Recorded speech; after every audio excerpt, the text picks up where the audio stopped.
नाम हमीद, माँ का नाम जहीरा और दादा का नाम कालू। कौन सी जगह से आए हो? बेहट। बेहट जिला सहारनपुर। सहारनपुर। आपका क्या नाम है? अस्मा।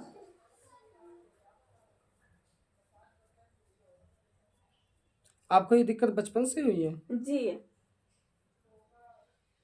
समथिंग कोई 10-11 साल की उम्र से, है ना? 10-11 साल की उम्र से। आप पढ़ने जाते थे क्या? जी। जब स्कूल में थे जब से हुई है ये? हाँ जी, ये जब आप से। वहाँ स्कूल में पढ़ने के लिए जाते थे और स्कूल के अंदर ही दिक्कत परेशानी हो जाती थी, आप ध्यान आपका पढ़ाई में नहीं लग पाया ना। आपने वो पढ़ाई भी छोड़ दी जी। इसी चक्कर की वजह से? दिक्कत परेशानी आपको रहती थी, आप बेहोश हो जाते हो।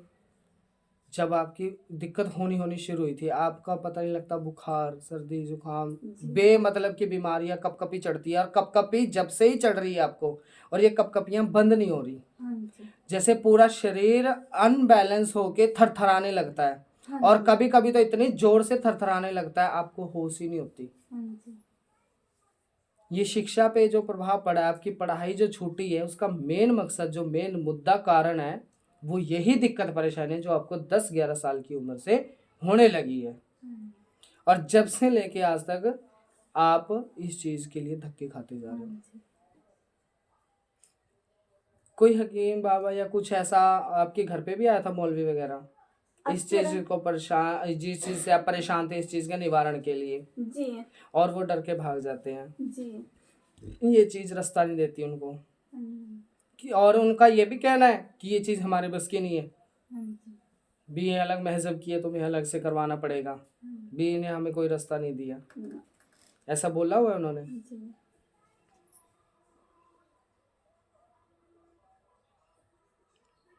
ये आपसी परिवार का झगड़ा हुआ था किसी जमीन को लेके, या मेरे परिवार से झगड़ा हुआ था? मेरे चाचा थे, लेकिन मैं तो गुजर गए, 2-3 साल हो गए। लेकिन अब ये नहीं पता चलता, सैनिक हमारे बराबर वाले तेरे, वे जो मेरे चाचा रहते, वे गांव में रहा, सापुर पड़े भेट के पास गांव। बेटा मेरी बात सुनो, ये जो भी चीज चल रही है ना, ये आपके वहीं आसपास की ही आ रही है, ये वहीं से चली हुई है जी, भेट से ही मतलब। सीमा वही दिखा रही है ये। और एक और बात मुझे बताओ, ये जो शक्ति है जो ये चली हुई है, इसने आपके घर में काफी नुकसान कर दिए हैं। हाँ जी, तब एक तो शरीर से कोई भी ठीक नहीं रह रहा, आपके घर में हर एक बंदा दर्द से परेशान है, एक नींद नहीं आती, किसी को बेचैनी रहती है, घबराहट रहती है, एक जो पैरों का दर्द है वो सिर को चढ़ता है, और सिर का दर्द है जो कमर में बढ़ता है, इस चीज से नहीं आ रहा। एक ये कालजा टूटा रहता है बस सबका, ये कालजे पे ही इतना भारीपन बोझ रहता है जिससे इसको आराम नहीं है। दूसरी एक और बात, जहां पे भी आप गए हो, जो भी आपने करवाया है, उससे तो खैर कोई फर्क नहीं है आज तक आपको, ठीक है ना? पर एक आपसे बहुत बड़ी गलती हो गई है, आपने कोई काली का दिया जगाया है जी, मैंने जगाया, और आपने वो दिया जगा के बहुत बड़ी गलती करी है, ठीक है ना? कोई कन्याकुमारी की शक्ति,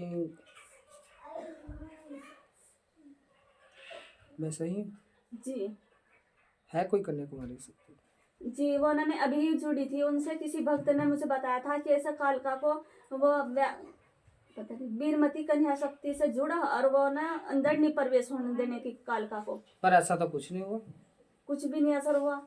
मैं अगरबत्ती उसी की लगा रही थी, वो मुझे किसी भक्त ने एड्रेस उनका दिया था, फिर मैंने ऐसे ही करा।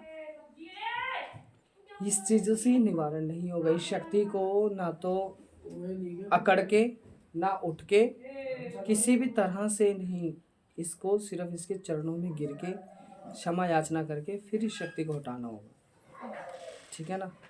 आप सटक रही है, अटल रही है मेरे पास, इसका निवारण मैं करके दूंगा आपको, देखते जाइए कैसे निवारण होता है, ठीक है ना?